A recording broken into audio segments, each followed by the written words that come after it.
This guy survived on scraps. He was nothing more than a cursed E-rank porter. Here, porters are abandoned. No rewards, no recognition, nothing at all. Forced to work for free. In this world, adventurers don't care about the weak. But when Rudd was left behind, he considered the unthinkable. He had no supplies left, so he began eating the remains of monsters. To his surprise, every time he ate a monster, he awakened new abilities in his status window. To the city of Verona, the scene now shows the adventurer's residence. Once inside, he is thrown forcefully to the ground without any explanation. Two men stare him down, saying his smell is ruining their appetite. Still on the floor, one of them says he'll explain how things really work. Showing off a spell, he says the most important thing is to have the power to kill monsters. Laughing hard, they say his passive immunity is a completely useless skill. Hearing their laughter, he grinds his teeth on the floor, unable to do anything. His unique skill was status immunity, protecting him from various negative effects. While useful for exploring, it was useless in direct combat against monsters. Lacking combat skills, no adventuring party wanted his services. He was left to gather items, earning him a not-so-good nickname for it. Considering himself a trash adventurer, he stands in front of his residence. With great frustration, he lamented having a skill that was considered complete trash. His sad reality was that he could barely handle a few dungeon rats. Lying in bed, he wonders if he'll live and die so pathetically. The next day, the scene shifts to the city's Adventurers Guild. Entering the guild, he thinks that he needs to find more herbs before they run out. Inside, he notices the place is much busier than usual. He then wonders if some big new job has shown up. Just then, the receptionist informs him that the big news is a new labyrinth. Completely surprised, he reacts to the news of a new dungeon's discovery. These dungeons were always seen as a great gold mine for everyone. Filled with treasures and magic items, they attracted adventurers seeking great riches. He finally understands the commotion, seeing why everyone was so excited about it. But she has bad news, telling him the price of his poison herb has dropped. Shocked by the news, he can't believe what he just heard from the receptionist. Desperate, he asks her why the herb's price had fallen so much. She explains that the old labyrinth wasn't popular and the new demand has plummeted. Unable to believe it, he stands frozen, saying it's just not possible. Then she informs him the dungeon is out of his reach, leaving him confused. Showing him the requirement, she says that as an E-rank, he doesn't qualify to enter. With a frustrated grunt, he grinds his teeth at the harsh reality before him. Begging for a chance, he asks if there's anything she can do. She says he would probably die, but he tries to argue that it's not fair. Just then, a man appears, offering him a position as a porter in his party. With a smirk, the man watches him, waiting for an answer to his proposal. The scene changes to a cart, traveling peacefully down a dirt road. Inside the vehicle, the group of adventurers travels cramped together on the long journey. The leader says he's happy to have found him, as it was hard to find a porter. Without a word, he just keeps listening to the group's conversation in complete silence. With so many adventurers heading there, he explains it was tough to find a porter. Even though he understands the situation, he seems a little bothered by what he just heard. A female party member complains, saying anyone would be better than the collector. Defending his choice, he tells her not to be so hard on the experienced rookie. He then introduces himself as Vile, the great leader of the Crimson Blade Party. Continuing, he points to the other two, introducing Sasha and also Rick. He also mentions that all three party members are D-rank adventurers. In response, he introduces himself as Rudd, saying it's a pleasure to meet them all. To see his capabilities, Vielle asks to take a look at his guild card. Without hesitation, he activates his guild card, revealing all his current stats. Seeing the magic, he explains that it's very weak and only good for cooking. With a laugh, Vielle tells him not to worry, as that will be enough. Welcoming him aboard, the party continues its long journey through the Rocky Mountains. Seeing the landscape, the group is amazed by the view of the dungeon's location. Turning to the side, Vielle smiles and announces that they've finally reached their destination. In front of the gate, he says that this is the newly discovered labyrinth of Yahello. Excited to be the first ones there, they want to go in and explore the place immediately. With a loud creak, the large dungeon door slowly begins to open. As they look through the door, the group is completely confused by the scene they find. To everyone's surprise, the place was already packed with other adventurers. Several parties were already collecting items, showing they had arrived long before them. Meanwhile, others were already fighting the monsters that appeared along the main path. Even some treasures were already being looted by other explorers in the area. Furious, Sasha yells that this sucks and the place is crowded. Vile then comments that the first floor has already been explored, reminding Sasha of what he'd said. Rick suggests they go deeper, where there should be fewer people, and Sasha quickly agrees. Then Rudd suggests that maybe they should map the first floor before going down further. Ignoring the comment, they say that's why he's still in E rank. Vile asks them to stop fighting, saying Rudd didn't mean any harm. Agreeing to descend, he says they won't get anything done by just standing there. Decided, the party advances toward the stairs leading to the deeper floors. Arriving on the 4th floor of the labyrinth, they find an ancient and completely empty hall. Suddenly, a huge monster appears, growling right in front of the whole party. Terrified by the monster, he's paralyzed and unable to move from the spot. Rick rushes forward and lands a powerful blow, protecting Rudd from the imminent attack. Turning back, he says not to let these trash monsters scare him. Meanwhile, Sasha uses her magic to strike another monster with a single blow. Right after, Vile also attacks with his sword, finishing off another one of the creatures. Watching the battle, he realizes the monsters are truly too strong for him. With a trembling hand, he laments not being able to move at all. Suddenly, one of the monsters is thrown to the ground, completely defeated by the attack. After their victory, Vile sheathes his sword with the enemies already on the ground. Celebrating the victory, the party says it was nice not to have to compete. Showing off a ring, Vile says the treasures aren't half bad either. Seeing Rudd standing still, Rick shouts to get his attention. He then orders Rudd to pack up the monsters he and the party defeated. Analyzing the body, he warns that the magic crystals are probably all shattered. Angrily, Rick tells him not to even think about slacking off and to check properly. With a grunt, he's visibly irritated by the order he received from the adventurer. Remembering the battle, he recalls the violent way the party defeated the monster. Clenching his fist, he says it's fine, and that he'll retrieve the items. Kneeling beside the body, he complains about the mess they made of the monsters. Using his magic, he lights a small flame on the tip of one of his fingers. He wonders if burning the monster's body a little might help with the collection. Watching from a distance, Rick sarcastically asks if he wants salt and pepper too. Feeling hungry, Rick says that even the monster meat looks tempting, but Sasha complains. She reminds him that eating monster meat is forbidden because of the corrupted energy. Giving a smile, he says he was just kidding, and that they can eat later. Suddenly, Rick's expression contorts in a very scary and strange way. Sasha starts screaming in terror, as her face also contorts completely. The same thing happens to Vile, who screams in desperation with his face all twisted. Terrified, Rudd's face also contorts as he stands paralyzed with fear. Just then, a giant foot descends from the sky, about to crush the entire party. A huge minotaur appears before the group, tightly gripping its axe. Recognizing the danger, Vile shouts to the party that it's a minotaur. He then wonders what such a strong B-rank monster was doing on a floor this high, as it prepared to attack the entire party. Facing the monster, the group doesn't understand what it's doing on such a high floor. Realizing the danger, they know they can't defeat the creature, even all together. Then, Vile yells at Rudd,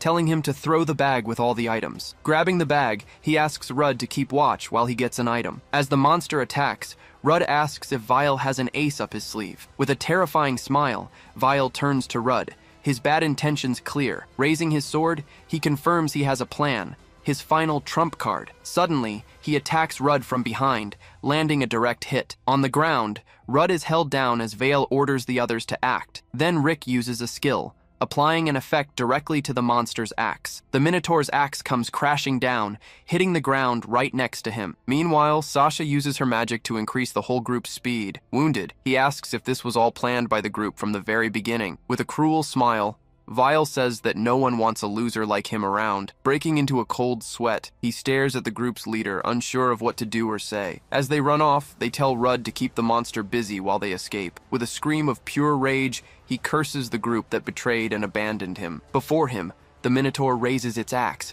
ready to deliver the final blow. His eyes widen in fear, realizing there's no way to escape the blow. With a cruel grin, the monster prepares to strike without any mercy. Then it brings its axe down with full force, shattering the floor on impact. Using his arms, he defends himself, getting thrown back by the force. Managing to dodge, he thinks that maybe he has a chance to survive after all. But he quickly realizes he shouldn't fool himself. The situation is impossible. The monster charges again, showing that this would truly be his end. With one blow, it throws him against the wall, which cracks from the impact. Crushed against the wall, his bones begin to break under the pressure. The wall behind him splinters, nearly crumbling from the force of the blow. Suddenly, the floor collapses, and they both fall to the level below. Surprised by the fall, the Minotaur looks down, not understanding what happened. Falling together through the hole, They plummet toward the lower floor of the dungeon. Battered and bruised, he opens his eyes, struggling to breathe after the fall. He wonders if he's still alive, trying to understand what happened to him. Assessing the situation, he realizes the monster somehow cushioned his fall. Overcome with hunger, he wonders if there's anything nearby he can eat to survive. Then he considers eating the monster's flesh,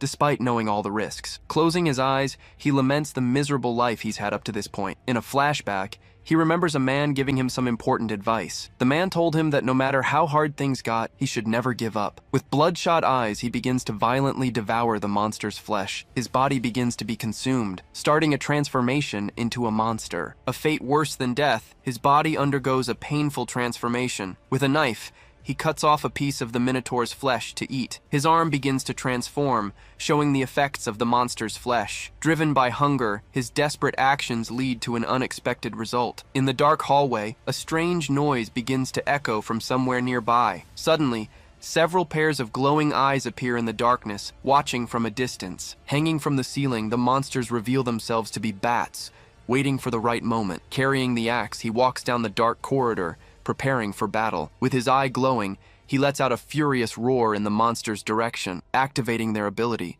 The creatures fly toward him, attacking all at once. Then he uses his powerful roar of terror against all the flying enemies. With his power, he sends all the bats flying away in fear. After the blow, the creatures start falling to the ground, one by one. Activating another skill, he strengthens his body to continue the great battle. With a powerful swing, he attacks the monsters using his large axe. Crushing the creatures, he continues to attack relentlessly with his axe. He then activates echolocation, a new skill he just acquired. Using his power, he can sense the presence of several monsters in the darkness. With his skill, he feels the presence of all enemies around him. He realizes that a real monster party is about to begin. Holding the axe, he asks who will be dinner, him or the monsters. Screaming in fury, his arm transforms as he attacks the surrounding enemies. Fighting against several creatures, he uses his weapon to land multiple strikes at once. Holding the weapon firmly, he says it feels like a part of his body now. Sensing its presence, he attacks the flying monster without even needing to look at it. With a single, precise strike, he slices the creature in half in midair. Then he bites into the monster's eye, devouring the piece without any hesitation. As he consumes each monster, he says his power just keeps growing more and more. His arm continues to transform, gaining more power with each passing moment. Filled with power, he raises his weapon, ready for another great battle. Seeing his strength, the other monsters become frightened, retreating from his power. With a smile on his face, he faces the remaining enemies with total confidence. After winning the battle, he finally walks towards the dungeon's exit. Taking a step outside, he manages to leave the dangerous, dark labyrinth. Outside, he stops for a moment, battered and transformed. Letting the weapon fall to the ground, the scene shifts to a bright blue sky. With a smile of relief, he celebrates the fact that he made it out alive. Shouting with joy, he celebrates having survived the great danger. Cutting to the guild, the atmosphere seems very tense. People are talking in low voices, creating an atmosphere of concern and whispers. Everyone seems very tense,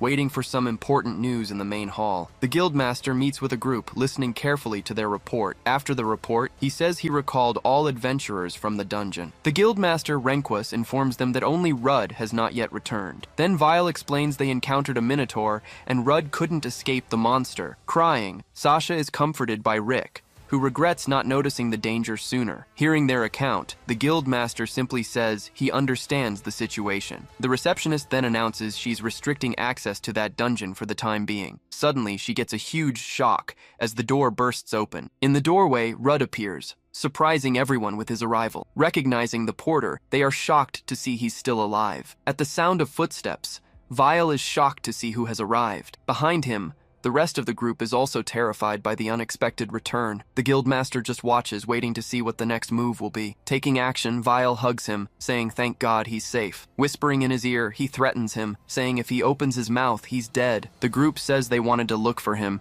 but the labyrinth was closed and they couldn't. Clenching his fist tightly, he remains silent, listening to the group's lies. They all continue the charade, saying they're so happy he's back. Then they invite him for a drink, trying to celebrate his return to the city. While hugging him, the group notices something strange and is left completely speechless. Standing firm, he doesn't move an inch, showing his immense strength. With a furious shout, he accuses the three of them of using him as bait. Hearing the accusation, everyone in the guild is shocked, and starts whispering among themselves. Then Vial asks what he's talking about, pretending not to understand the situation. The guildmaster approaches, demanding that he explain what he just said. He then explains that Vial attacked him from behind after taking his bag. Then, Rick used a skill, deliberately luring the monster to him. Sasha used her magic on them and they fled, leaving him to die in the labyrinth. Desperate, Vial yells that he's lying, trying to convince the guildmaster. The master says they'll settle this with the lens of truth and calls for someone. Walking down the hall, a hooded woman emerges holding a staff. The group is shocked, as a truth seer rarely leaves the capital. He says he noticed the mortality rate of porters, and so he called a friend. The group panics, begging the seer to just tell the truth already. They want to know which of the two stories is true, Vial's or Rudd's. Calmly, Rudd just watches the scene, awaiting the powerful seer's verdict. With her eyes glowing, she prepares to reveal which side is telling the truth. Without hesitation, she reveals that the members of the Crimson Blade are lying. Using her power, she confirms that Rudd's story is the only truth. His face contorted in terror, Vial is stunned by the revelation. With the revelation, everyone in the guild begins to whisper about the group's betrayal. Desperate, Vial shouts and points, asking who they think they're fooling. The guild master says the Eye of Truth ability is not normal. Being a unique skill, it can never be acquired through ordinary means. No lie can stand before the powerful Eye of Truth. Vial then questions who they would believe, someone who swore loyalty or him. With a furious glare, the guildmaster looks at him with utter contempt. Frightened by the glare, Vial backs away, afraid of the guildmaster's reaction. Furious, he yells that abandoning a companion is an unforgivable sin. On top of that, he says the group deliberately used him as bait. Your license will be revoked, and you will be sold as a slave. Screaming in despair, Sasha can't believe the fate that now awaits her. Rick also panics, begging them to say none of this is true. With his head down, Vial remains silent, unable to believe what he's heard. Clenching his fist, he wonders if he's really going to become a slave. Looking at the seer, he curses her presence at such a crucial moment. In a fit of pure rage, he screams that everything would have worked out if the seer hadn't shown up. Lunging forward, he tries to strike the seer, screaming for her to die. Surprising everyone, his action puts the seer and the master on high alert. Leaping in front, Rudd springs into action to stop the attack. Defending the seer, he blocks the blow with his sword, saving her life. He warns that raising a blade against a seer is a grave mistake. Confronted, Vial is completely shocked and frozen by his interference. Before he can even curse, Rudd lands a powerful blow right to his face. With a swift motion, he sends Vial flying across the entire room. Thrown outside, he crashes through the guild's wall from the force of the blow. Witnessing the scene, the other guild members are shocked by his strength. He then warns that attacking a seer is an error that simply cannot be made. In the guild hall, the master apologizes for keeping him there for so long. He asks what will happen to the group that betrayed him in the dungeon. As they're taken away, the group will undergo a rigorous interrogation by the agents. If it's confirmed, they'll lose everything and be reduced to mere slaves. With a grim look, he seems to be thinking about something else regarding the case. Since he attacked a seer, chances are they'll never see him again. Clearing his throat, he seems a bit uncomfortable with the whole situation. The master hands him the loot, saying it's the right thing to do. Mentioning it's 200,000, he asks him to accept the reward. Suddenly, a noise catches everyone's attention in the guild hall. Leaving the room, he carries the money bag with him, along with some guards. Happy, he says he won't have to worry about expenses for a while. He thinks about how much work it would take to earn all this just by collecting his herbs. Glancing to the side,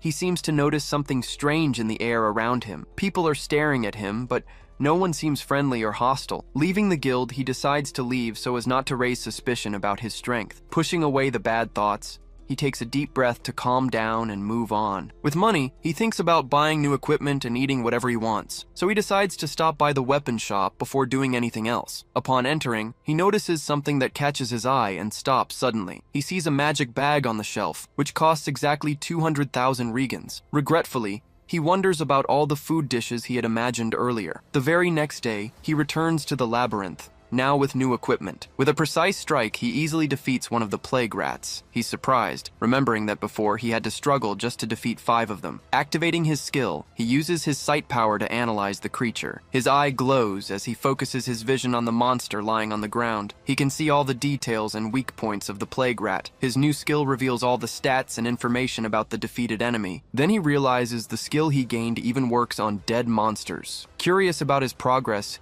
he wonders how many levels he's gained from all this. After defeating the monsters, he opens his status window to check the details. The window opens, revealing all his new and impressive attributes and levels. Shocked, he yells that he can't believe he's now at level 42. He remembers that just yesterday, he was only at level 7 in the guild. Deciding to check, he opens his skill list to see all the new additions. Impressed, he's startled by the huge number of new skills he has acquired. He remembers that the dungeon wall had returned to normal when he left. With the dungeon closed, he was just planning a quick run through the old labyrinth, but he wants to test how far he can go with his new strength. Besides, he's thinking about the bag he bought, wanting to use it soon. Going down the stairs, he says he wants a real monster for his first test.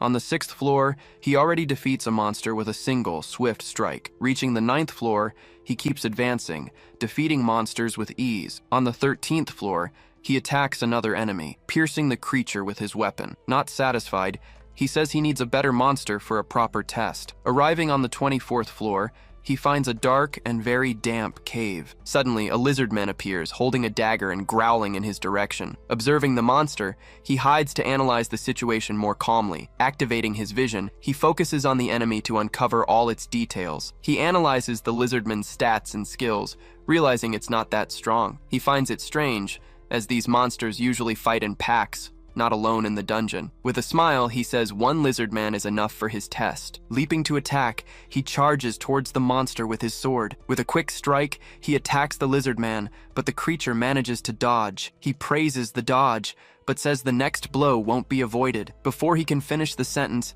he notices the monster is backing away from him. Running, the lizardman flees, making him yell for the monster to stop right now. Charging forward, he begins to chase the fleeing monster down the dungeon corridor. During the chase, he realizes the corridor ends in a dead end. Cornering the monster, he says there's nowhere left to run. Suddenly, the lizard man turns around, surprising him with a completely unexpected move. The monster faces him with a confident smile, showing it wasn't afraid. Realizing the situation, he understands he made a huge mistake by following the monster. He stays on alert, preparing for what might happen next in the corridor. Two other lizardmen appear, revealing it was a trap all along. Realizing it's a trap, he prepares for battle against the three monsters. Even with the level difference, he knows the situation is still dire. Dodging a blow, he prepares to counterattack one of the monsters. Determined, he says he'll deal with them one at a time in this battle. Advancing, he attacks the first lizard, trading sword blows with the enemy. The monster falls to the ground, struck by a precise blow to its body. Even wounded, the lizard glares at him, breaking into a cold sweat at the opponent's strength. Leaping to attack, he says the lights are out for the monster. The lizard defends itself with its shield, blocking the strike with great difficulty. Surprised,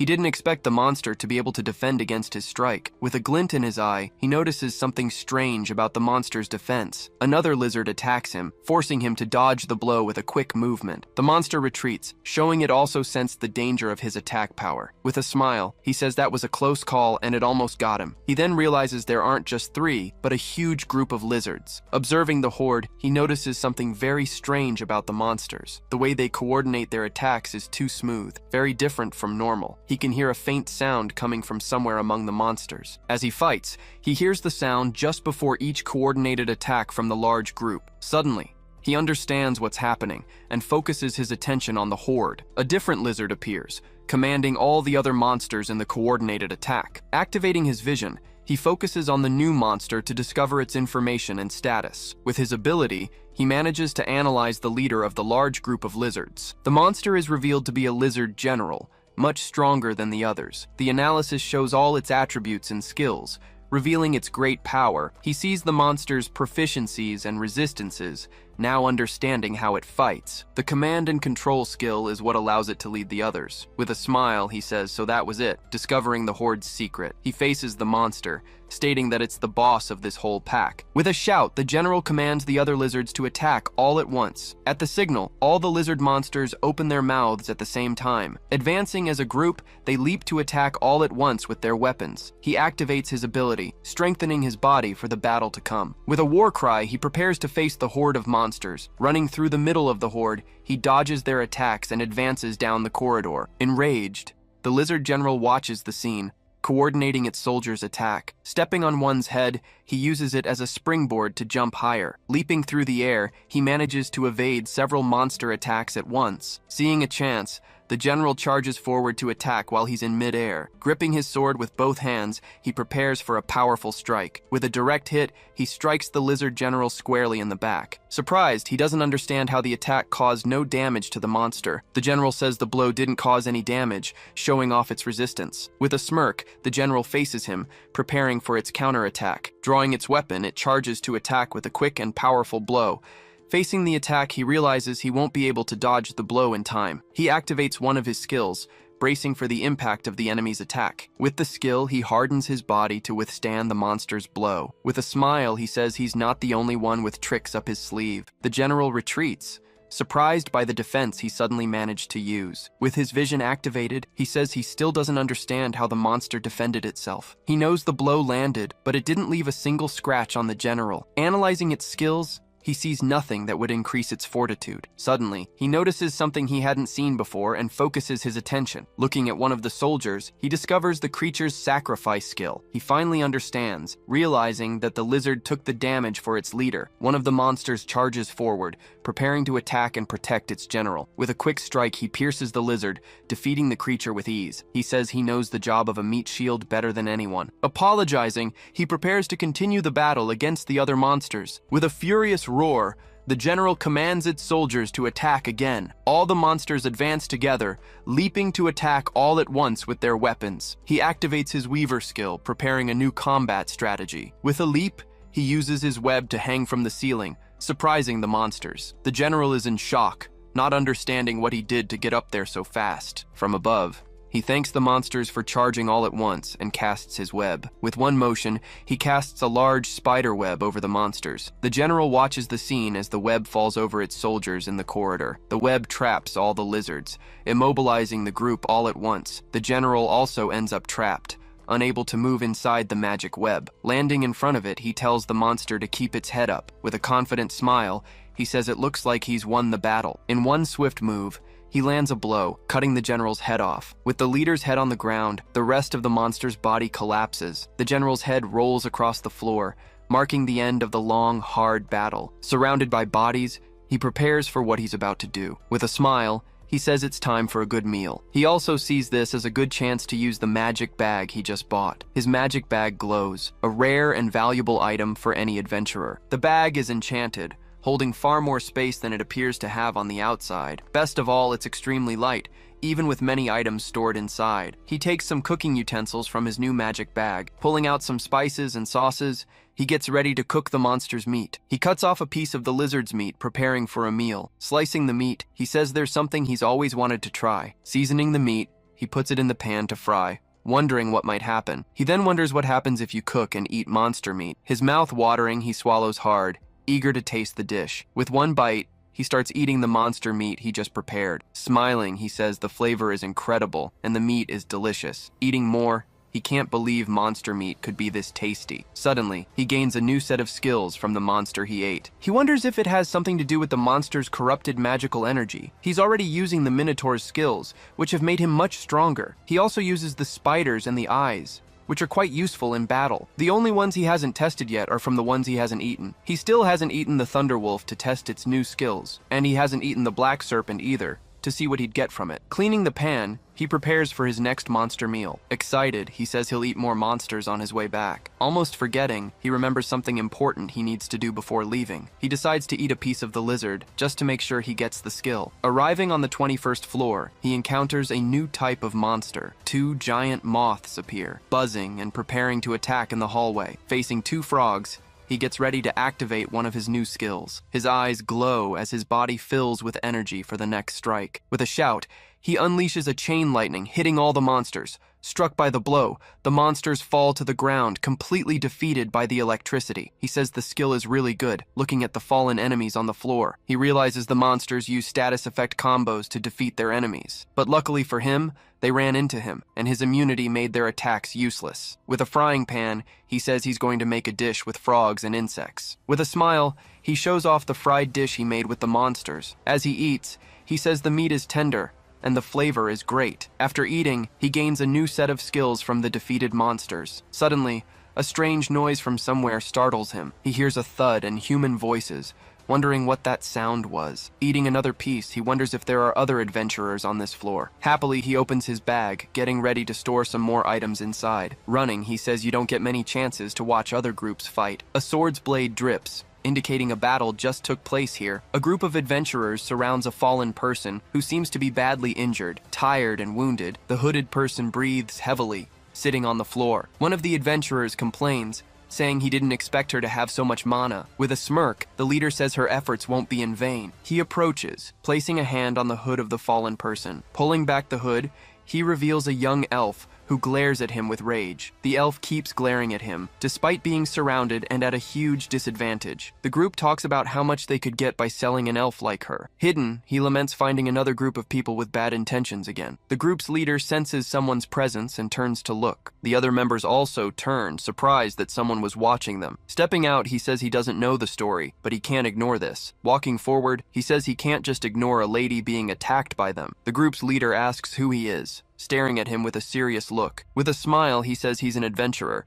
but hides the part about his rank. The elf shouts for him to run, warning that they are dangerous adventurer hunters. Surprised, he activates his vision, realizing they're on par with high-rank adventurers. Using his skill, he tries to see their stats, but gets no information. The same thing happens with the others, who also completely block his vision. He realizes the bastards are using some kind of skill to hide from him. His vision doesn't work because they're using something that blocks his status detection. With a command, the leader orders his group to get rid of him at once. Leaping into action, one of the hunters charges at him with his sword. He notices the enemy's speed, bracing himself for the coming fight. With a swift move, he manages to block the hunter's strike with his own sword. The enemy says he's not a weakling, but he just replies with sarcasm. Annoyed, the hunter shoves him, saying he's got jokes now. Meanwhile, the other two watch the fight with smirks on their faces. Activating a skill, he gets ready to use one of his new dirty tricks. He spits a spray of poison, hitting the hunter square in the face. Screaming in pain, the man clutches his face, feeling the poison burn. Surprised, the group asks if he just spat poison like a monster. He behaves as a monster would,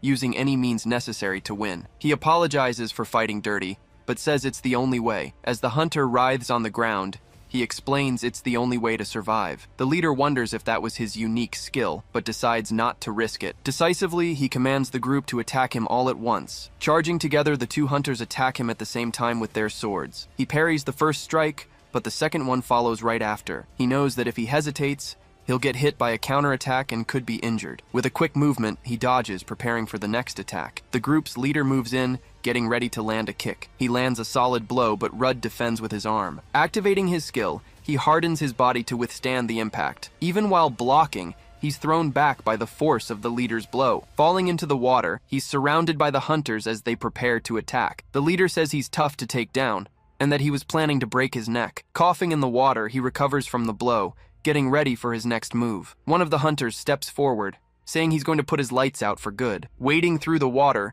the man slowly approaches to deliver the final blow. Suddenly, Rudd takes off running, surprising the group with his speed and agility. The leader then yells for him to stop, ordering them not to let him escape at any cost. The leader says the deeper he goes, the harder it will be to come back. They believe the swamp's poison will force him out soon enough. He then asks why they don't settle things like real adventurers right there. Falling into the swamp was lucky, as the fog drains the life from adventurers. One of the hunters complains that 10 minutes have passed and he still hasn't come out. Rudd says it's time to begin, even though he wanted to wait a little longer. He knows that if he takes too long, things will get worse for the injured elf. Emerging from the water, he asks how they feel being poisoned and weakened. The group celebrates, thinking he has finally given up and surrendered to them. With a smirk, he reveals he's immune to any kind of status ailment. The leader is shocked, realizing he set them up from the very beginning of the fight. With a roar of anger, he orders them to kill him right now, without hesitation. One of the hunters charges forward, attacking with his sword raised. With a smile,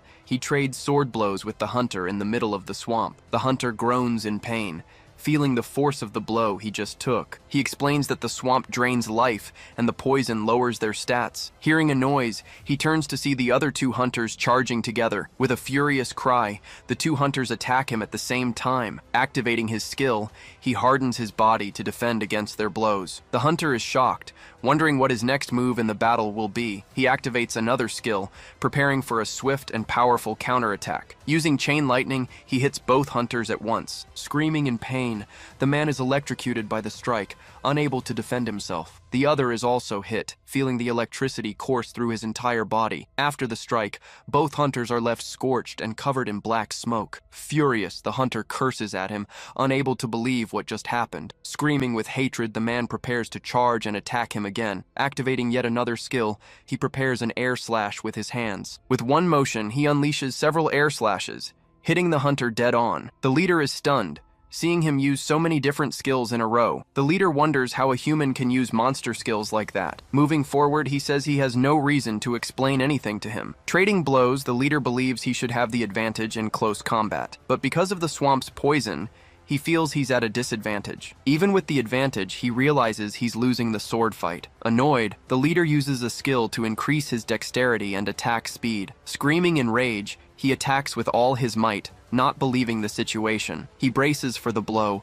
focusing his eyes on the enemy's movement. Activating Minotaur's strength, he prepares for an incredibly powerful counterattack. With the impact, the leader's sword shatters into pieces in midair. Hit by the blow, the leader is thrown to the ground, completely defeated by the power. After his victory, he prepares for what comes next in the corridor. He admits he would have lost if it weren't for the swamp's poison. Walking, he approaches the elf he just saved from the hunters. She thanks him, but he says he couldn't just stand by and watch that happen. He notices she's acting tough, but the poison has affected her. The elf says she administered some first aid, but the poison is still there. He finds it strange to see an elf here, especially one being hunted by others. Suddenly, a loud buzzing sound catches their attention, putting them on alert. A giant moth appears, flying toward them with its large wings spread wide. He says it looks like the moth chief, activating his vision skill. The analysis reveals it's a greater moth, a level 37 insect. Leaping, he lunges forward to attack, preparing for battle against the monster. He says it's just a big bug,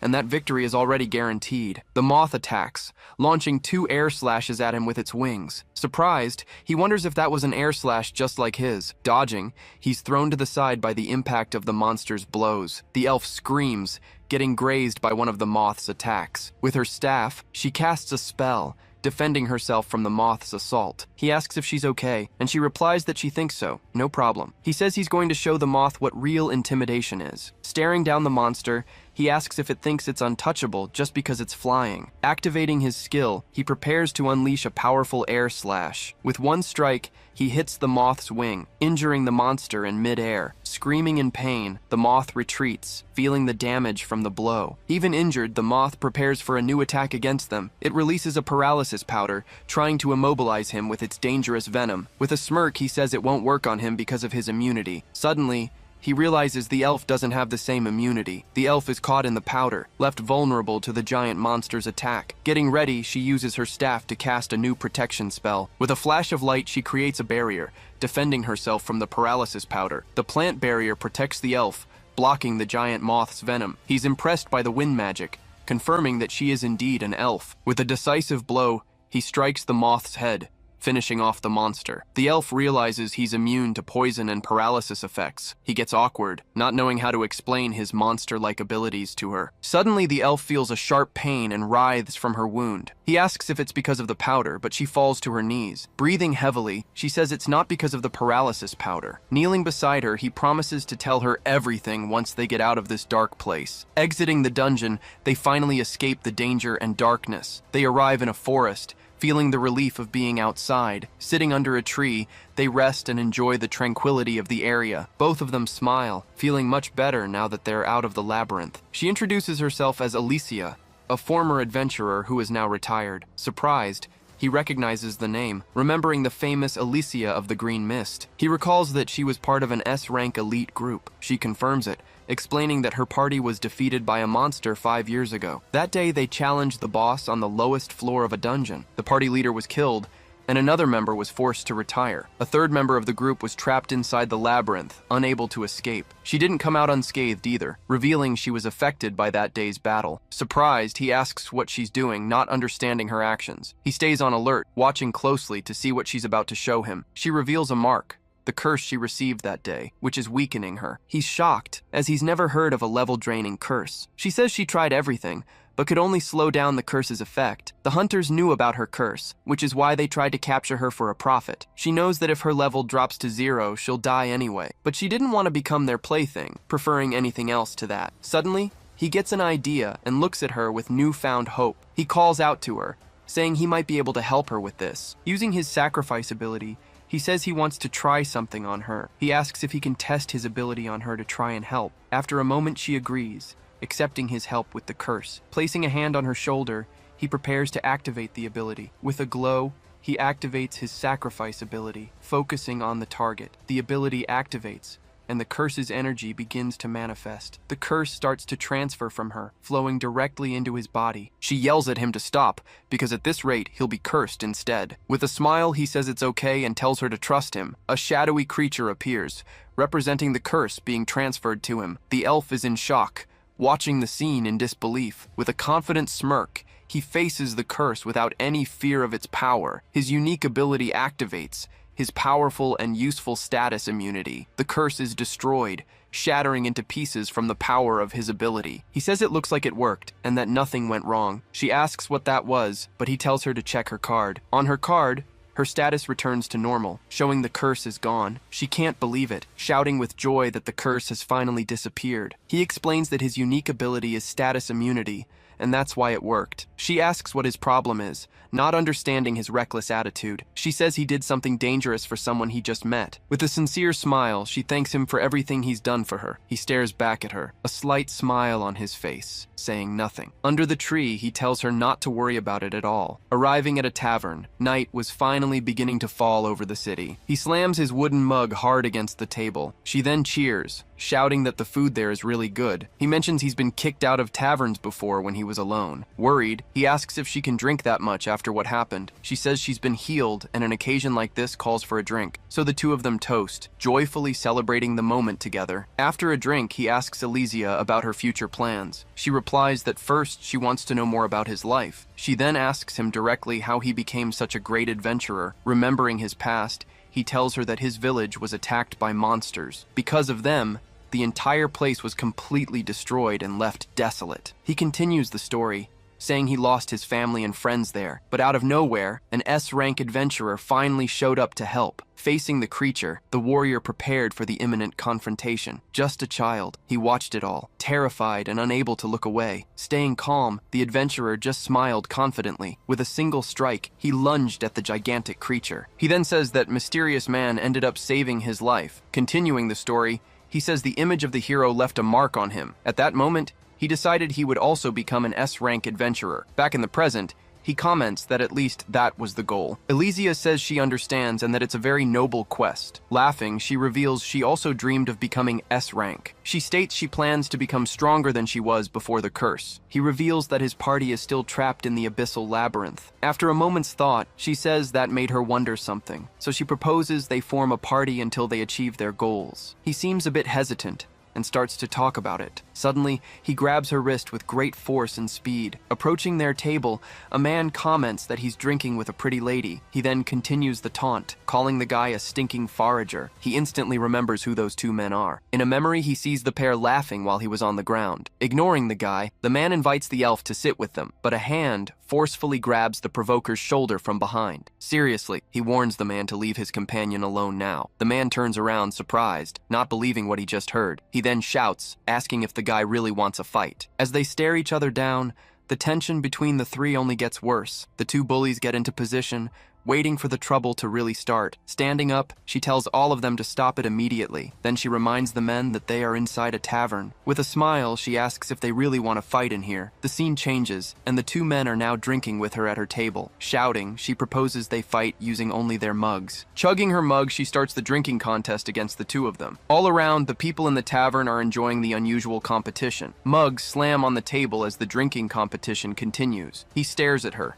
starting to drink along with her in the challenge. His friend tries to chug 2 mugs at once to impress everyone. Over time, the table becomes completely filled with empty mugs. Watching the scene, the guy just smiles, amused by the situation. The party was so loud it could be heard from outside. Completely defeated, one of the men finally collapses onto the table. Her last opponent also seemed to be pretty dizzy already. With a confident smile, she realizes victory is already hers. In the end, Alicia is announced as the grand champion of the competition. She then looks at him, making a small sign with her fingers. Smiling, he gives her a thumbs up. He tells her she's really something else, you know. He also mentions she had drunk a lot even before the contest started. She replies that he saved her life, and she wasn't going to let him be humiliated. Trying to play it off, she says she was just a little dizzy, nothing more. Then she ends up falling into his arms, and he tells her to be careful. Looking at her, he mutters that there isn't much he can do. He then activates his special ability, called Sacrifice, to help. Already recovered, she explains that she transferred his drunkenness to herself. Excited, she says that with a skill like that, they need to form a party right away. But she goes back to the bar asking for more to drink, and he tells her to take it easy. Seeing a poster, she laments not being able to try the local delicacy today. The owner explains that monsters have made a nest at the trout farm. He then asks if the two adventurers would be willing to take the job. Changing scenes, a boat sails down the river at the Verona trout farm. On the boat, she comments that this is where the famous trout are raised. Shouting, he tells her they should finish the job so they can try the famous dish. Suddenly, he notices a strange movement right in front of the boat. Surprised, he sees a jet of water shooting up into the sky out of nowhere. With a smile, he says he's finally found what he was looking for. Swimming. The monster the innkeeper mentioned finally appears under the water. She then points, telling him to look around them now. Completely surrounded, they discover there are hundreds of other monsters there. Underwater, the monsters start to approach the small boat. Analyzing the situation, he braces himself for what's to come. He checks the monster's information, a level 23 Gelneef. Quickly, one of the monsters prepares a water attack in his direction. Using his sword, he manages to block the incoming strike, but right after, several other monsters prepare the same kind of attack. He says that no matter how many he blocks, more and more keep appearing. With the boat rocking, he says it's hard to dodge the attacks. Realizing the situation, he decides to jump straight into the water with the monsters. Seeing this, his partner is completely surprised by his action. Once underwater, he's completely surrounded by the river creatures. With a smile, he shouts that he's right there to face them. In response, the monsters all charge at the adventurer together. He then activates one of his skills, preparing a new kind of strike. Unleashing the attack, he hits several monsters at the same time. A bright light explodes underwater, illuminating the entire surrounding area. Returning to the surface, he takes a deep breath, surrounded by the defeated monsters. Worried, she yells for him, but he lets her know he's okay. He then mentions that there are still some monsters at the bottom of the river. Deep down, he wonders if they've retreated or if they're protecting something. Letting his partner know, he says he's going to explore the bottom of the lake. He then adds that he'll need her help with something. Diving deeper, he descends further and further into the dark waters. He notices the monsters are ignoring him, but they aren't fleeing the area. Suddenly, he sees something at the bottom that catches his attention. Protected by the others, a giant monster finally reveals its true form. Using his skill, he analyzes the information of the new enemy before him. He describes the creature, saying it looks like an anemone or a crab. Then, the monster releases one of its parts, which begins to move. Floating in the water, the released part starts to tremble strangely. Suddenly, the monster's part transforms into a new Gelneef. Surprised, he understands that the giant monster is creating the smaller ones. Realizing its tactic, he decides to surface to better prepare for the fight. But suddenly, he's pulled down with great force. Looking back, he sees a giant tentacle suddenly grabbing him. Trapped, he realizes the monster tricked him into letting his guard down. Facing the situation, he prepares to use a new attack again. He then activates his skill, unleashing another powerful strike against it. Shouting, he says that a direct hit will definitely work this time, but the tentacle breaks free, falling into the water after taking the hit. He quickly understands that the monster severed its own limb to avoid the damage. Now the giant monster charges straight at him with everything it has. Out of breath, he says he can't hold his breath underwater any longer. Tugging the rope, he yells that he's counting on Alicia. On the boat, she feels the rope shake and understands the danger signal. Understanding the signal, she prepares a powerful attack aimed at the river. With her attack, she lands a direct hit on the giant monster below. Hit, the monster starts to release a stream of bubbles, unable to move. As he's pulled upward, the creature sinks into the darkness. Reaching the riverbank, he begins to cough violently. As he lies on the sand, she runs over and asks if he's feeling all right. Catching his breath, he thanks her, saying he couldn't have done it without her. He then explains that the boss heals itself and that he needs to go back soon. Worried, she says the water favors the monsters and her magic can't reach that far. After thinking for a moment, he says there is a solution, but that he's going to be honest. Remembering her, he thinks about how she opened up to him about her curse. So he decides it's only fair to show her his secret as well. He asks her not to tell anyone. Seriously, he warns her about what she is about to see. At the bottom of the river, the monster begins to regenerate and create new parts. Fully regenerated, the monster prepares for battle once more. Just then, a light appears in the darkness, drawing the attention of the other monsters. Activating a skill, he prepares to dive back to the bottom. Using a swift swim, he speeds toward the enemies. The smaller monsters try to attack, but he dodges them with ease. Slashing through the monsters in his path, he continues to advance without stopping. Then the giant monster attacks, unleashing its tentacles toward him. One of the tentacles lunges forward, trying to strike him. He manages to dodge the blow, weaving between the monster's many tentacles. Getting closer, he prepares to attack the creature's main body. Trapped, he finds himself surrounded by the monster's tentacles on all sides. With a smile, he says the monster's time is up. With all his might, he unleashes a powerful strike at point-blank range. The final blow takes down the giant creature and all the smaller monsters nearby. Rising to the surface, he thinks that now the problem is her reaction. In his mind, he worries about what she'll say when he gets back. His partner just watched him with a very serious expression on her face. Reaching the surface, he finally takes a deep breath after a long time. Looking at the riverbank, he feels a little apprehensive about everything. As he gets out of the water, he realizes there's no one left waiting for him. His small smile fades, replaced by a look of disappointment. Walking on the sand, he thinks he was fooling himself to believe she would wait. Surprised, he hears a voice asking what took him so long. Coming out of the forest, she asks if he managed to defeat the boss of that area. He confirms his victory, and she says she was relieved waiting for news. She explains that she gathered firewood so he could dry his clothes. He then asks if she wasn't bothered by what she just saw. Holding the firewood, she replies that she'd be lying if she said it wasn't shocking. With a smile, she says it shows he trusts her enough. He looks surprised, and she adds that it means a lot more to her. Thanking her for everything, he seems much more relieved about the whole situation. Suddenly, she seems to remember something important to say. Explaining why, he says he brought back pieces of the monster to acquire its skills. Pulling out a net, he says it wouldn't be fair to enjoy all of it by himself. Seeing something in the net, she asks in surprise what that is. Taking it out of the net, he shows her the trout he caught on his way up for them. Very excited, she immediately yells that yes, she'll eat it. Seeing her reaction, he starts laughing hard at the whole situation. He then tells her he'll share his story, but only after they eat. Later that night, they start preparing the trout over a campfire. Eating a piece, she says the fish is truly delicious. Around the fire, she summarizes that this is his story then. He finishes by saying he's now closer to his old great dream. She agrees, saying it was with that power that he saved her before. Eating a piece, he comments that the monster tastes delicious after being cooked. On the table, they prepare Gelknife steak and also tentacles from the giant monster. With a smile, he says that monsters are surprisingly good to eat. He offers her some, but she refuses, saying she wouldn't be affected by the meat. Putting down her plate, she says she wants to ask him one last thing. With a serious look, she asks if he'd like to form a party. He remains silent for a moment, just processing her proposal. Then he replies that she must know people much stronger than him. She explains that 5 years have passed and many have retired by now. Besides, she says you can't rely solely on their strength. Extending her hand, she says she'd prefer a partner she can completely trust. She finishes by saying she would feel good if that person were him. Closing his eyes,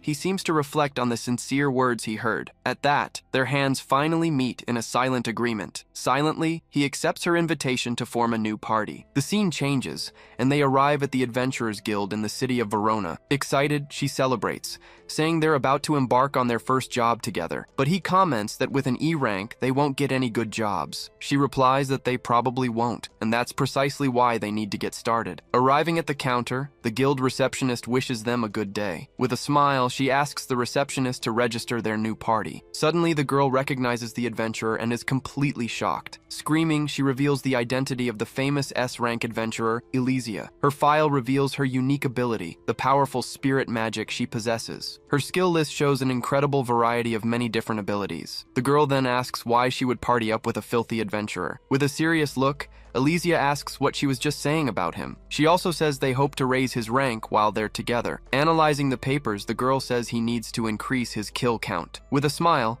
She asks for the most difficult extermination job they have. Outside the city, the receptionist says there's a perfect job for them. She explains that a pack of gray wolves needs to be eradicated soon. Growling, one of the wolves faces the party, ready for the imminent combat. He then activates one of his skills, preparing for the first strike. Appearing by surprise, he attacks the wolf pack from behind and charges forward. With the swift attack, the wolf in the front is caught completely off guard. Shouting, he lands a powerful blow on several of the wolves at once. Immediately, one of the survivors howls to call the rest of its pack. Seeing more wolves arriving, he signals that it's now Elysia's turn. Agreeing with a smile, she gets ready to start her part of the plan. Then she summons a spirit, preparing to use all of her elven power. With a smile, the wind spirit awaits orders to attack. Holding her staff, she concentrates, preparing to use all her power. She asks the spirit to lend her its great strength. Watching the scene, he realizes this is her unique skill. Floating in the air, the spirit prepares to unleash its elemental magic. Then, she gets ready to launch her attack with the spirit's power. Charging forward, the wolves are caught by surprise by the immense power. With a few words, she commands the forest winds to part.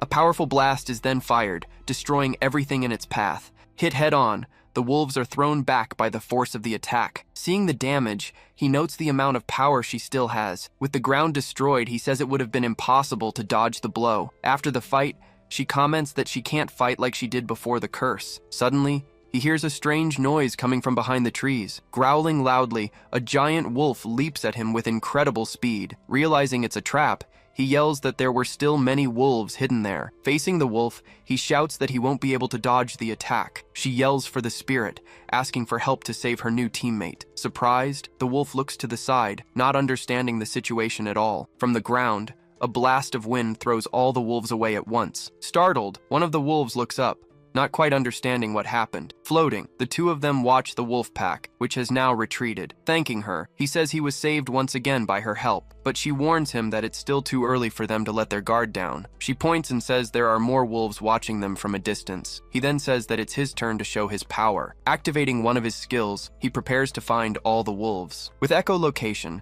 he can see all the enemies hidden in the forest. Growling, the remaining wolves emerge from the shadows, revealing their large numbers. He says there are at least 30 wolves there with them now. With a smile, he says this will cover his monthly quota. He asks her to attack the areas he's about to point out. Hearing a noise, the wolves in the forest go on high alert. Noticing the movement, one of the wolves is surprised by the imminent attack. With a powerful strike, she hits the forest, and the wolves start to run. From above, the spirit fires a blast that destroys part of the hill. Running, the wolves desperately try to dodge the various attacks coming from above. He explains that his skill doesn't work well in wide open spaces, but he continues, saying they can gather the wolves in one place. She then announces that it's time for them to switch places. Cornered, the wolves look back, waiting for the group's next move. Appearing by surprise, he prepares to attack the cornered pack. Shouting loudly, he unleashes an attack that paralyzes all the enemies at once. From the blow, all the wolves fall to the ground, completely paralyzed in the forest. With his sword in hand, he prepares to finish the job. In the end, he counts a total of 52 defeated wolves. Stacking the wolves, she is impressed by the number they found. Curious, he asks more about the spirit magic she used earlier. She explains that it's a type of magic that uses the power of nature spirits. Continuing, she says that spirits exist everywhere in the forest. Landing on her shoulder, the spirit demonstrates the kind of magic she uses. He comments that he's never heard of magic that allows levitation. Annoyed, the spirit starts pulling his hair with considerable force. Screaming in pain, he asks the spirit to stop pulling his hair. She warns him that night is falling and she wants to get back to the city soon. Suddenly, he starts being levitated again, completely confused. She then suggests they fly back to the city for today. Excited, he says he's all in and accepts the idea immediately. While flying, he asks what other types of spirit magic she can use. She replies that she's good with water, ice, light, and also earth. Finally, she explains that opposing spirits might not lend her their power. She says this means he's also earned the spirit's approval. Pinching his cheek, the spirit confirms that it really likes him a lot, but suddenly he notices something strange happening on the horizon ahead. Pointing, he yells that smoke is rising from somewhere nearby. Then he realizes the fire is in the direction of the village. Growling with intense fury, the creature glares at the sky and prepares itself. Amid the chaos, the entire village is completely up in flames and destruction. The creature screams, unleashing a furious roar across the city. Facing the destruction, the adventurers prepare for the fight that's about to begin. One of them yells that there should only be gray wolves in this region. He then questions why a Baphomet would be in a place like this. The monster forms a symbol, preparing to launch a powerful attack. Surprised, the warrior braces for the blow coming his way. From the symbol, an intense light begins to shine in front of them all. Then the monster creates a giant sword made of pure energy and fire. With the sword, it launches a fiery strike towards the adventurers. The attack surges forward, destroying everything in its path with sheer force and power, but a blast of water blocks the attack, saving the warriors from danger. Confused, the warrior looks back, surprised by what just happened. Arriving just in time, a new figure appears amidst the fire and smoke. With a smile, he unleashes a wave of water to extinguish all the flames. Growling, the monster watches the newcomers closely in the burning city. She asks the warriors if they're okay, and they thank her for the help. She warns them that they need to explain what happened. Taking a step forward, he prepares to advance on the large creature. He charges towards the monster, ready for the coming fight. Using his skill, he analyzes the creature's information. The status sheet reveals a level 27 Baphomet with many skills. He realizes the monster's stats are high for its current level. Forming a symbol, the creature prepares a new attack aimed at the adventurer. Then it creates several symbols, one in each of its hands now. He explains that the monster's skills give it mastery over 2 elements. The monster quickly launches several fire attacks at its opponent. He realizes his own fire magic is too weak to fight here. The monster turns, surprised by the armored opponent's tactic. Leaping forward, he charges, shouting that he's going to devour the monster right here and now. With a smirk, he says he'll be able to use magic in his fights. With his sword, he tries to land a direct hit on the giant creature. To his surprise, he sees the monster easily blocked his strike. He wonders if this is the effect of one of the monster's skills. The monster unleashes its fire attacks, but holds 2 back for defense. He then charges, trying to land a blow while the monster defends itself. The attacks collide, causing a massive explosion throughout the city. Worried, she watches the fight from a distance, keeping an eye on every move. He's thrown back by the explosion, and she calls out to him, worried. He replies that he's fine, getting up after the hit he took. With a serious look, he realizes the monster is much stronger than he thought. She explains that the monster is carefully watching their every move. She says they need to avoid any more damage while people escape the burning village. He understands his partner is low on mana and they need a plan. She then tells him she'll provide support with her magic in the fight against the Baphomet. Trusting his partner,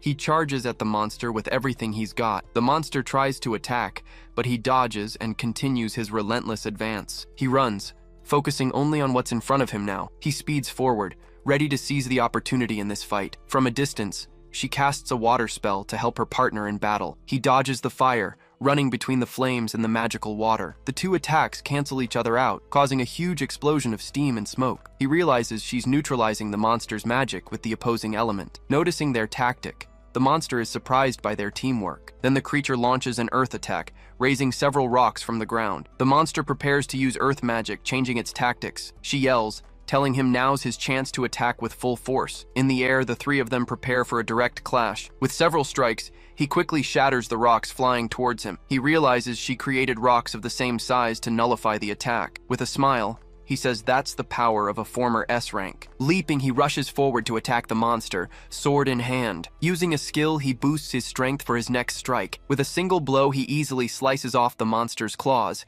He then lands a clean hit, opening a gash on the monster. Screaming in pain, the monster retreats from the blow it just took. The creature attempts a counterattack, but he dodges with incredible speed and agility. Then the monster is hit by a fire attack coming from a distance. The Baphomet tries to use its fire attack, but ends up choking on it. Standing there, she keeps the monster trapped in its own flames. With a smirk, she tells the monster to get a taste of its own magic. Screaming, the monster is consumed by its own fire and power. With the explosion, night falls over the village in flames and destruction. Protected, the villagers and warriors watch the fight from a safe place. He wonders if the new adventurers managed to defeat the great monster. One of the warriors regrets not being able to help in the fight because he's injured. Suddenly, everyone turns as they hear the sound of approaching footsteps. Arriving there, she thanks the warriors for helping the villagers escape. Relieved, the warrior says she succeeded and that the Baphomet was defeated, but she warns that the monster might recover and return to attack. She then says they'll go after the monster to finish the job. The warrior says she can ask for anything,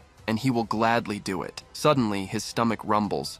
leaving the warrior a bit embarrassed. With a smile, she asks if he has any food to spare for her. Far from the village, he prepares a meal over the campfire, waiting for his partner. Coming out of the forest, she announces her arrival and he greets her back. He asks about the villagers, and she says everyone managed to escape in time. She explains that no one will suspect that the monster's body has vanished. With the monster defeated, he thanks his partner for all her help in the fight. Licking his lips, he says the food seems to be ready. Showing the pot, he reveals that the Baphomet stew is finally complete. He then adds some spices to finish the dish for them both. Eating a piece, he seems to savor the meat of the monster he defeated. He comments that despite the taste, the meat is delicious and worth it. From the stew, he gains the 6 abilities of the monster he ate. She asks if the food is that good, and he confirms it while eating. She comments that watching someone eat a humanoid monster is a bit strange. Thinking, he says it's scary how he's getting used to all of this. Suddenly they hear a noise and realize new monsters are approaching. Growling, the stunner boars appear,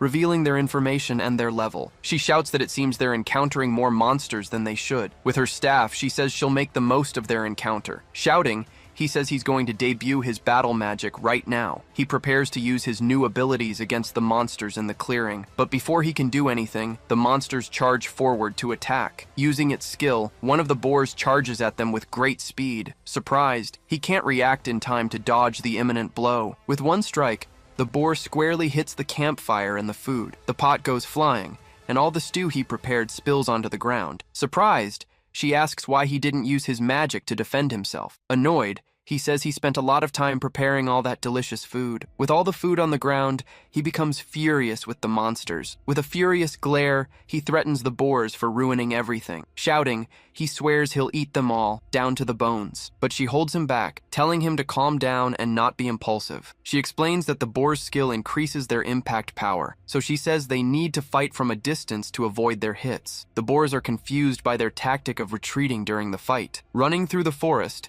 they flee from the boars, who pursue them relentlessly. The night deepens, and the full moon illuminates the dark, silent forest. Sniffing the air, one of the boars tries to find the trail of the adventurers who fled. Hidden in a tree, he says the monsters haven't seen them yet. Moving in a pack, the boars continue searching for them through the dark forest. She asks why his magic didn't activate, and he recalls what happened. He says it's the first time he's been unable to use a skill. She then suggests he use his ability on the skill itself to understand it. Analyzing the skills, the cards display the information for each one. He reads the cards but says he still can't use the power. She then asks if his head is too thick to understand magic. She explains that he could already use fire magic before eating. Thinking for a moment, she realizes something important about monster skills. She concludes that he needs to manipulate the essence of corruption to use them. He says it's not mana, but the essence of corruption that he needs. She encourages him, saying it's worth trying to use the power. Closing his eyes, he concentrates, trying to use the new ability. He remembers the sensation he felt when he consumed the dead minotaur. A powerful energy begins to emanate from his body with the memory. He remembers the explosive power he felt in that moment of fury. Recalling the power, he tries to pull the energy from within his body. Deep in his mind, an energy begins to pulse with intensity. Surprised,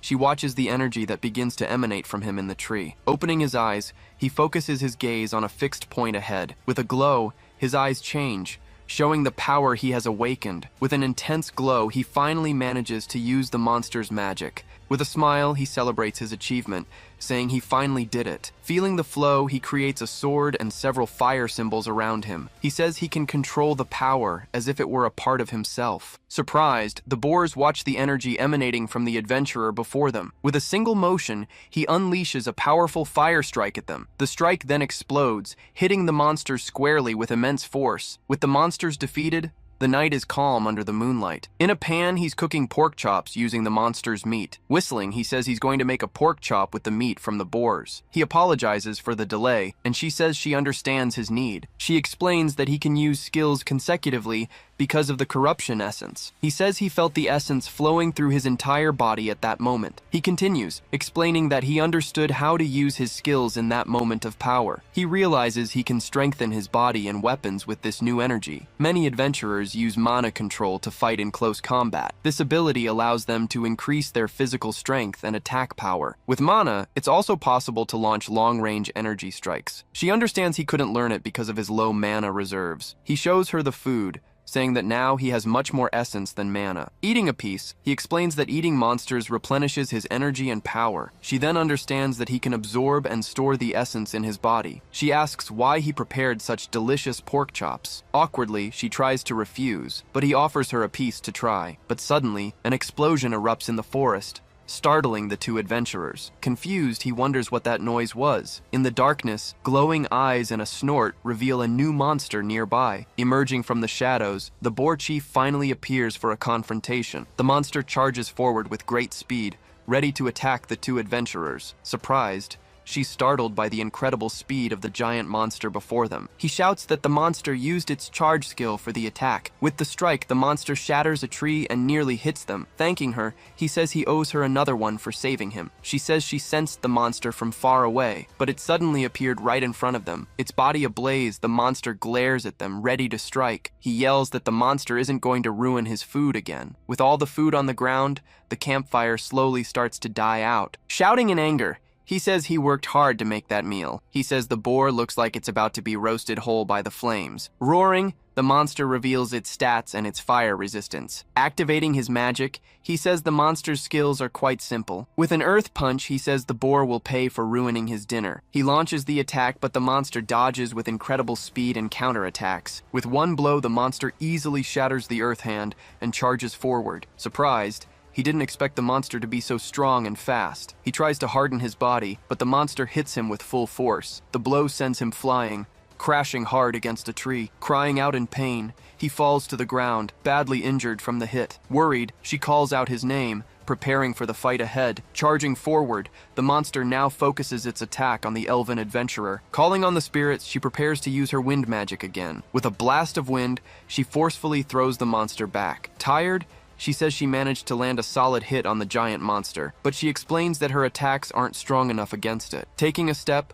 the monster prepares to charge at them once more. Her heart racing, she warns that the monster is coming at them with everything it's got. Charging forward, the monster focuses its attack on her, ready for the next strike. Stepping in front of her, he shields her from the blow with his body. With a roar, he activates one of his skills to intimidate the monster. Getting up, he tells the monster not to underestimate him yet. He warns that he's just getting started and that the filthy boar will pay. He realizes the monster won't use its skills for a while, but he worries that a long fight might make the monster switch targets. He thinks the monster only has one trick, its charge. Closing his eyes, he says he hasn't had time to practice his technique. With his sword in hand, he prepares for a new energy strike. He decides to test his new ability to see what will happen. Surprised, she watches the new technique he's about to use. He concentrates, drawing the corruption essence from his body. Then he channels all the energy into his sword, preparing his strike. The monster charges, running for a direct confrontation with the adventurer before it. In the dark, the two face off, ready for the blow that will decide everything. His eyes glowing, he prepares for the precise moment to attack. With a precise strike, he hits the monster dead on, ending the fight. Shocked, she watches the scene, surprised by the power he just displayed. The monster falls defeated, a large gash across its body and face. Relieved, he realizes his plan worked and the fight is over. With a smile, he celebrates, saying he's finally achieved victory. Impressed, she says he used the essence without any prior practice. He says he had a hunch, and that his essence reserves are now empty. Suddenly, his sword shatters into several pieces in front of him. Surprised, she stares at the sword, unable to believe what she just saw. Completely shocked, he can't believe what just happened. Shouting, he mourns his sword, which was completely destroyed in the fight. She explains that the weapon couldn't handle the essence he used. She suggests they rest, but he says he's going to get the meat. Changing scenes, on the 7th floor of a labyrinth, the exploration continued. With a fiery strike, one of the adventurers attacks the monster ahead. Dodging the blow, the giant rat lunges at the group's mage. The creature then lands a solid hit on the man, who stumbles back. Pinning the monster, another warrior prepares for the final blow. With a slash of his sword, he finally defeats the large rat. Relieved, he takes a deep breath, looking at the creature they defeated. He then comments that the monster was a lot of trouble for the whole group. Celebrating their victory, they rejoice in defeating another enemy. While cleaning his sword, the warrior suddenly hears a strange noise in the cave. He asks what that was, and his friend says he heard nothing. Walking a bit, he says he thought he heard something in that direction. Surprised, he finds a staircase and wonders if it's a secret passage. Shouting in excitement, they marvel at what they find at the bottom of the stairs. Before them, A large treasure chest sat on an illuminated pedestal. Approaching it, they check the chest, saying it doesn't seem to be trapped. Opening the chest, they find a sword and remark on how powerful it looks. One of them worries the weapon might be cursed, but is quickly scolded. He reminds the group they haven't seen the forager in a long time. Celebrating, they say it's a lucky reward for their hard work. One of them mentions hearing that the forager formed a new party. Laughing, they say they'll put him in his place when they find him. The group then leaves the area, treasure chest in hand. He looks back, a serious and thoughtful expression on his face. Left behind, the chest that once held the sword is now empty. Dark voices whisper, ordering the sword's wielder to kill everyone. Changing scenes, the border town of Verona appears on a sunny day. He says he needs a new weapon and that they're going to a shop. Arriving, they enter a blacksmith shop called the Iron Hammer. Inside, the shop's master blacksmith watches them with a serious gaze. Analyzing the sword, he says it wouldn't break from just brute force. He then asks what the young man did to the sword he forged. She asks what he's going to say, and he replies that he'll tell the truth. He says he knows the blacksmith and that he doesn't spread secrets around. Hearing the story, the blacksmith understands about him eating monsters and the essence. She remarks that he doesn't seem surprised, and the blacksmith explains why. He says he doesn't care what others eat. It's their business. The blacksmith says he needs a blade that can withstand the essence. He says he'll need time and asks about special materials. The blacksmith mentions mana stones, and he says he already has some. Placing them on the table, he reveals the 3 mana stones he possesses. Surprised, the blacksmith recognizes the stones from high-level monsters. With a smile, he says the young man has really come a long way. He thanks him for the compliment, and the blacksmith says he'll contact him if needed. Handing him a sword, the blacksmith tells him to use it while he waits for the new one. Gripping the sword, the blacksmith says he has an important warning for him. With a serious look, he forbids the young man from using the essence on the sword. Angrily, he threatens that if the sword breaks, the bill will be monstrous. Intimidated, the two leave the shop, embarrassed by the blacksmith's reaction. Back at the tavern, night falls on the city once more. She comments that he won't be able to use the essence for a while. He agrees, saying the blacksmith is very passionate about his weapons. She's happy to know he has other friends around besides her. Laughing, a man approaches and asks if they can join their table. With a fake smile, the group of 3 adventurers approaches the table. Recognizing the group, he braces himself for the trouble that's about to start. She then says that if they have a problem, they should settle it like adventurers. But the man starts to sway, looking a bit dizzy and weak.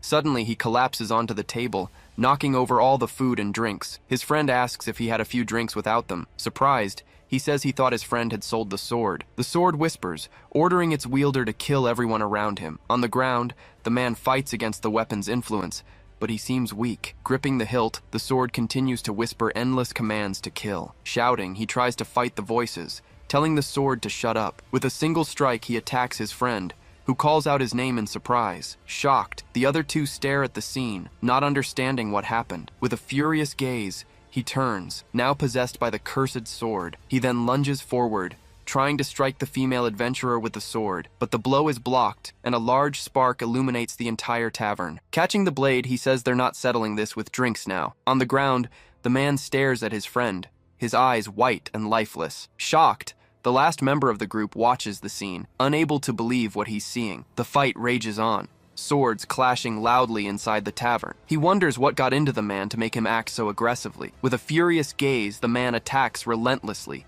filled with hatred. The innkeeper yells, begging them to get him out of there and stop the brawl. As he's dragged away, the possessed man tries to resist but is pulled outside. Outside, he grips the sword tightly, still under its evil influence. With a final blow, he strikes the man who is dragging him away. She apologizes to the innkeeper in advance for what she's about to do. With a swing of her staff, she sends the possessed man flying. Hit squarely, he's thrown hard against the tavern wall. The impact throws him outside, tearing a hole through the tavern wall. The innkeeper asks what's wrong with him, terrified by the scene. With a worried look, she assesses the situation, wondering what to do next. Even injured, the man gets up, still whispering orders to kill everyone. He claims she went easy on him, but she insists the blow was strong. Stumbling, the man prepares to attack again, still controlled by the sword. With a furious roar, he charges forward, determined to kill everyone around him. He shouts that something is wrong and tells someone to tend to the wounded. He blocks the man's strike,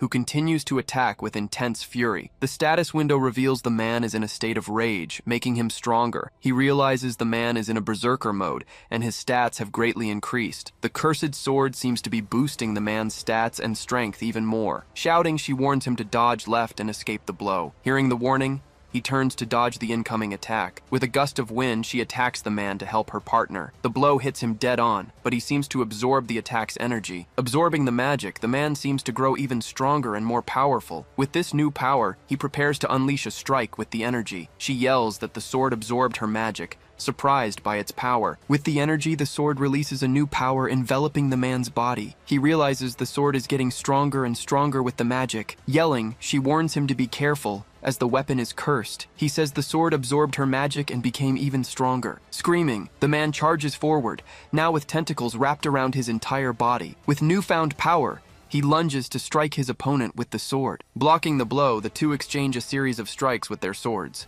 He complains that the man's sword is too heavy for him to hold back. Continuing the fight, he tries to find an opening to counterattack. The blows intensify, and the exchange of attacks becomes faster and faster. With a precise strike, he manages to hit the man's leg with his sword, but he notices something strange, and the tentacles move differently. The tentacles wrap around the wound, healing the man with the sword's energy. She realizes that if she tries to help, she might just feed the sword more power. She thinks she needs a precise strike to help in the fight against him. Their friend begs them not to kill him, saying he's a victim. Crying, he says he knows what they did was horrible, but he's begging them. He explains that the two of them were the only ones who treated him like a friend. He then begs again, asking them to spare his friend's life. He says he'll see what he can do to help their situation. He announces he's going to use the sacrifice skill, and asks for her help. With a smile, she says she understands the plan and gets ready for action. He remembers that the skill took 10 seconds to use on Alicia. He thinks the problem is how to restrain the man while the curse wears off. He's worried that the curse is still active and the man is suffering. The possessed man writhes in pain as tentacles cover his face. With a powerful blow,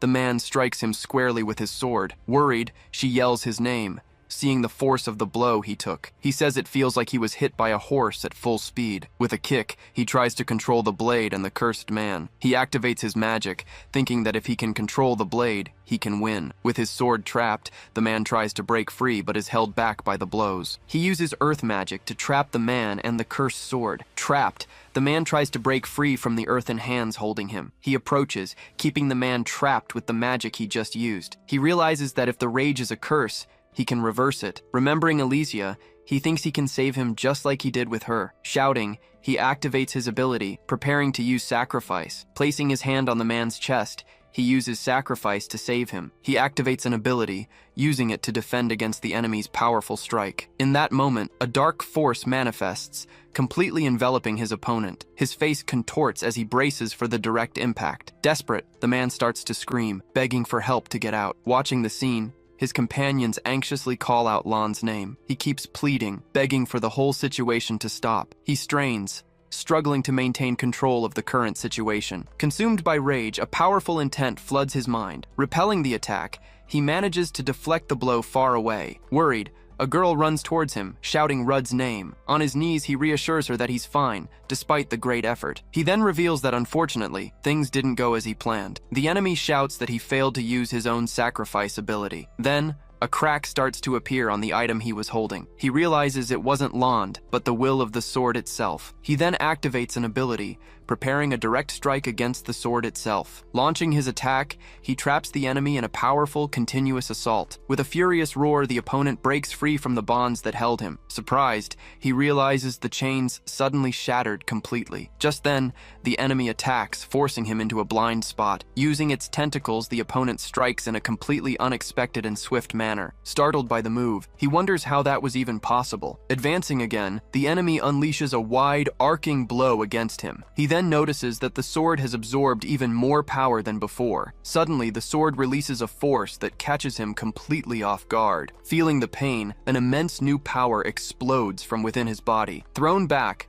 she says that form can only be one thing. Seeing his hand transform, she screams that it's an incarnation. At that moment, A dark figure emerges, making her wonder about that body. With his eyes glowing, he activates a skill to analyze the situation. Analyzing the stats, he discovers that the body no longer belongs to Lond. Right after, the sword lunges toward him for an attack. The shadowy being charges, but he manages to block the direct hit. Without wasting a moment, he counterattacks with a swift swing of his sword. Barely dodging, the creature lands a blow that knocks him back. Feeling the impact, he notes that the enemy's movements are too fast. He then realizes the opponent moves like a highly experienced warrior. Seizing the chance, the creature raises its weapon for a finishing blow. But suddenly, she appears, saying she will rotate the mana in her body. Stepping in front, the girl manages to block the overhead strike. Changing its strategy, the enemy attacks with a kick. She dodges the attack and prepares a counterattack with her weapon. With that, she unleashes a powerful close-range strike against the shadowy being.